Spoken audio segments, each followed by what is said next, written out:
warahmatullahi wabarakatuh. Alhamdulillahi rabbil alamin wa bihi nasta'inu ala umurid dunya waddin. Summa assalatu wassalamu ala nabiyyina wa maulana Muhammad sallallahu alaihi wasallam. Puja dan puji syukur kita panjatkan kehadirat Allah Subhanahu wa taala, yang mana atas berkat dan rahmat-Nya lah kita dapat melaksanakan sholat Isya secara berjamaah, dan insya Allah akan kita sambung dengan sholat tarawih. Sholawat dan salam tak lupa kita junjungkan kehadirat baginda Nabi besar Muhammad sallallahu alaihi wasallam, yang telah membimbing manusia dari zaman jahiliyah menuju zaman Islamiyah yang terang benderang ini. Ma'asyiral muslimin, sidang jamaah tarawih rahimakumullah. Tak terasa pada malam hari ini kita sudah masuki malam ke-16 bulan Ramadan, yang artinya kesempatan kita untuk beribadah, kesempatan kita untuk memupuk amal ibadah pada bulan yang mulia ini hanya tersisa 14 hari lagi. Bulan Ramadan adalah bulan dilipat gandakannya pahala. Maka dari itu para jamaah sekalian, 14 hari tersebut harus kita manfaatkan dengan sebaik-baiknya. Hadirin sidang jamaah tarawih rahimakumullah. Bulan Ramadan adalah bulan yang dipilih oleh Allah Subhanahu wa taala sebagai bulan diturunkannya wahyu pertama. Allah Subhanahu wa taala memilihnya langsung dari 12 bulan lainnya menjadi bulan di mana wahyu pertama turun. Saat itu Rasulullah Shallallahu alaihi wasallam sedang berkholwat menyendiri di Gua Hiro dalam keadaan gelap, memikirkan nasib kaumnya yang tersesat dalam adat jahiliyah. Maka dalam keadaan begitu datanglah malaikat Jibril memeluk baginda Nabi Muhammad Sallallahu alaihi wasallam. Bayangkan para hadirin, saat itu keadaan gelap, Rasulullah sedang sendiri. Maka tiba-tiba datang seorang laki-laki memeluk beliau. Malaikat Jibril saat itu menyamar dalam bentuk laki-laki, kemudian berkata, "Iqra, bacalah." Maka Nabi Muhammad menjawab, "Ma ana biqari, saya enggak bisa baca." Sebagaimana kita ketahui bahwa Rasulullah SAW adalah orang yang ummi. Maka selanjutnya malaikat Jibril bertanya lagi, berkata lagi, memerintahkan, "Iqra, bacalah." Maka Nabi Muhammad kembali menjawab, "Ma ana biqari, saya enggak bisa baca, wahai malaikat." Muhammad enggak kenal waktu itu. "Saya enggak bisa baca." Maka setelah itu malaikat Jibril alaihi salatu wassalam menyampaikan wahyu pertama kepada baginda Nabi Muhammad sallallahu alaihi wasallam. "Iqra bismi rabbikal ladzi khalaq.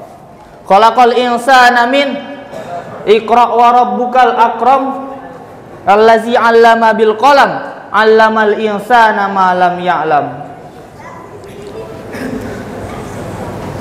Iqra bismi rabbikal ladzi khalaq. Bacalah dengan nama Tuhanmu yang menciptakan. Allazi khalaqal insana min 'alaq, yang telah menciptakan manusia dari segumpal daging. Iqra wa rabbukal akram. Bacalah dan Tuhanmu yang maha mulia. Allazi 'allama bil qalam, yang mengajarkan manusia dengan pena. 'Allamal insana ma lam ya'lam, mengajarkan manusia apa yang tidak diketahuinya. Maka hadirin, ayat yang pertama kali diturunkan oleh Allah Subhanahu wa taala melalui perantara malaikat Jibril alaihi salatu wassalam kepada Rasulullah sallallahu alaihi wasallam adalah Iqra bismi rabbikal ladzi khalaq. Kira-kira hadirin sekalian, pada ayat ini apa perintah Allah Subhanahu wa taala? Ada yang bilang disuruh untuk belajar, betul, tidak salah. Ada yang menjawab disuruh untuk membaca, juga betul, tidak salah. ada yang jawab disuruh menuntut ilmu, semua betul. Namun semua itu kurang lengkap. Kalau Allah Subhanahu wa taala hanya menyuruh untuk menuntut ilmu saja, maka ayat yang pertama kali turun tersebut cukup Iqra saja, bacalah. Maka hadirin, redaksi berikutnya, maka inilah banyak di antara kita, banyak dari manusia yang lupa, yaitu bismi rabbikal ladzi khalaq.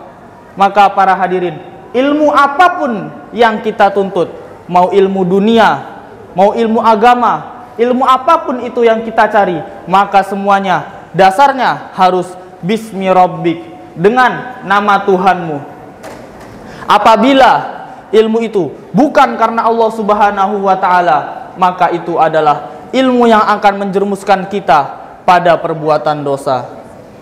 Selanjutnya, perintah Allah Subhanahu wa taala adalah Iqra wa rabbukal akram.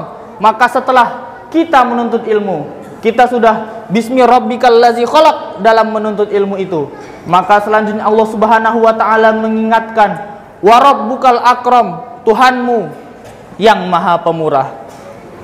Hadirin sidang jamaah tarawih rahimakumullah, di balik tingginya ilmu seseorang, di balik kemuliaan seseorang karena ilmunya, ingatlah bahwa di balik semua itu ada kemurahan dari Allah Subhanahu wa taala. Seseorang tidak akan bisa mendapatkan ilmu apabila tidak dapat rahmat dari Allah Subhanahu wa taala. Maka jangan lupa, sesudah kita mendapatkan ilmu, kita sudah di jalan Allah dalam menuntut ilmu tersebut, maka selanjutnya adalah wa rabbukal akram, Tuhanmu yang Maha Mulia. Maka hadirin, kita apabila telah mendapatkan ilmu tidak boleh sombong. Maka di sini Allah Subhanahu wa taala telah memberikan bocoran kepada kita, yaitu orang yang sudah mendapatkan ilmu tidak boleh sombong. Kira-kira orang yang bisa sombong itu orang yang bagaimana? Ada yang jawab orang kaya, betul, tidak salah. Ada yang jawab yang punya jabatan, betul, juga tidak salah. Ada yang jawab yang punya ilmu tinggi, betul, juga tidak salah. Namun pada intinya, orang yang bisa sombong adalah orang yang merasa derajatnya lebih tinggi. Maka Allah Subhanahu wa taala mengingatkan kepada para ahli ilmu agar tidak sombong. Kenapa? Karena Allah Subhanahu wa taala akan mengangkat derajat orang yang berilmu. Sebagaimana firman Allah Subhanahu wa taala di dalam Al-Qur'an, yarfa'illahu alladhina amanu walladhina utul ilma darajat. Allah Subhanahu wa taala nanti akan mengangkat derajat orang-orang yang beriman dan juga orang-orang yang berilmu beberapa derajat. Maka syaratnya dua agar diangkat derajatnya oleh Allah Subhanahu wa taala. Satu, beriman, dan yang kedua, berilmu. Jika hanya beriman tanpa ilmu, maka itu tidak bisa disebut iman. Kenapa? Karena tingkatan orang Islam itu ada 5.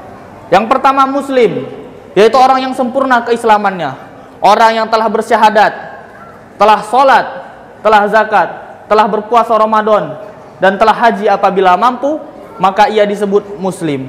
Kemudian tingkatan kedua barulah mukmin, orang yang sempurna keimanannya, beriman kepada Allah, kepada malaikatnya, kepada rasulnya, kepada kitabnya dan kepada hari akhir, serta kepada qada dan qadar.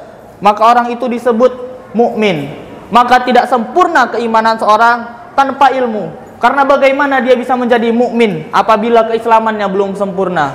Sedangkan untuk menyempurnakan keislaman, tentu saja kita butuh yang namanya ilmu.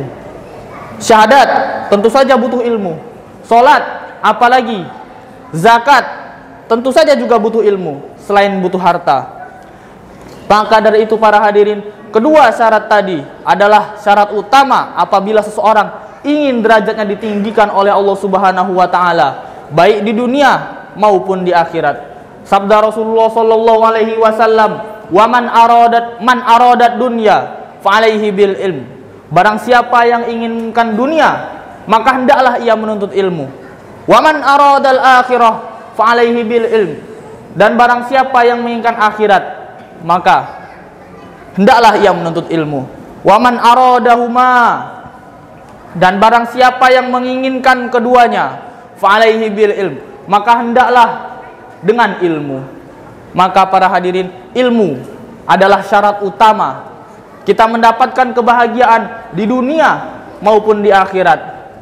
Di dunia tentu saja kita butuh ilmu. Untuk melaksanakan ajaran syariat kita butuh ilmu.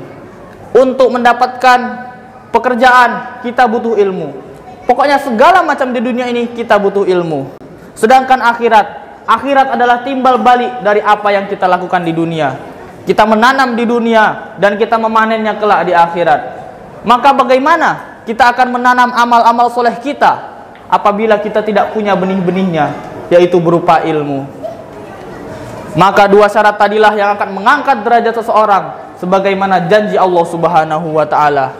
Dan ilmu, para hadirin hadirat rahimakumullah, adalah satu dari 4 syarat tegaknya dunia. Yang pertama adalah ilmunya ulama. Yang kedua adalah pemimpin yang adil. Yang ketiga, orang kaya yang menginfakkan hartanya. Serta yang keempat adalah doa para orang-orang fakir.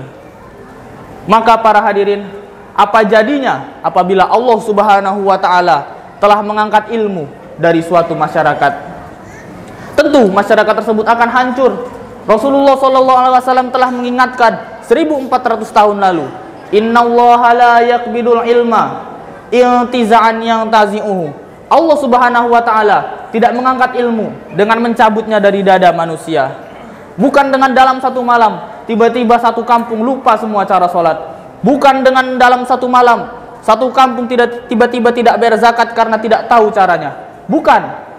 Namun Allah Subhanahu wa taala mengangkat ilmu biqabdil ulama, dengan mencabut nyawa para ulama.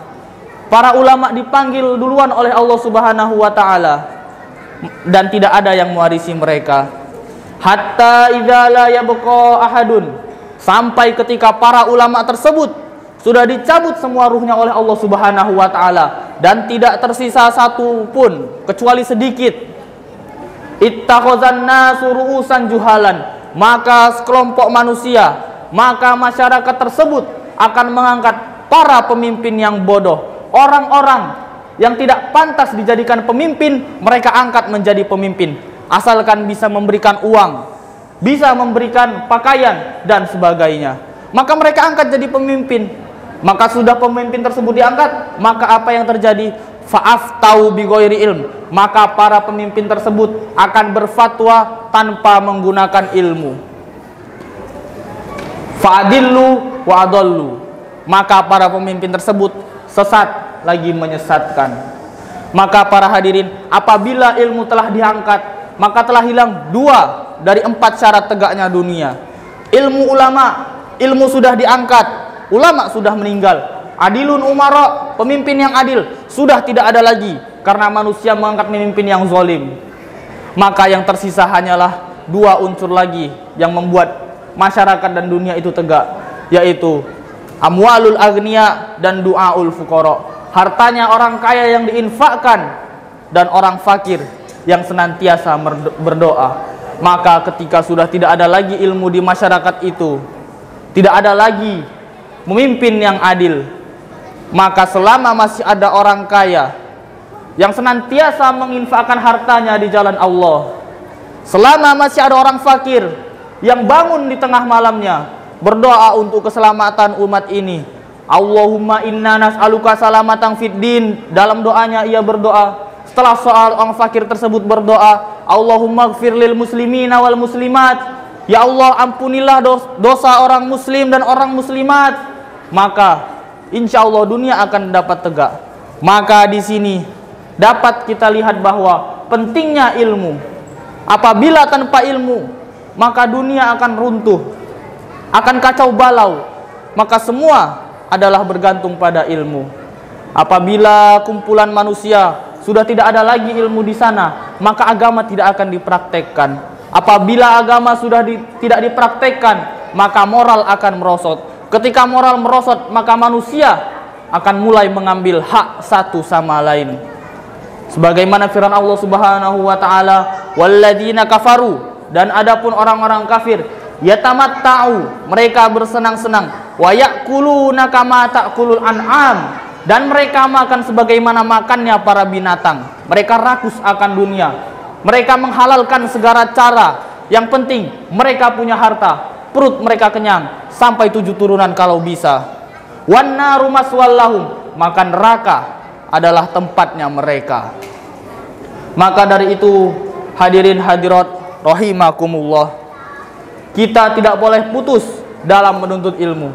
Kenapa? Karena menuntut ilmu adalah perintah seumur hidup, agar kita bisa terus memperbaiki kualitas keimanan kita, kualitas keislaman kita. Maka dengan ilmu, maka semoga kita bisa naik dari muslim menjadi mukmin, kemudian menjadi muhsin, orang yang sempurna ihsannya, kemudian menjadi muklis, orang yang sempurna ikhlasnya, kemudian yang paling tinggi muttaqin, orang yang sempurna takwanya kepada Allah Subhanahu wa taala.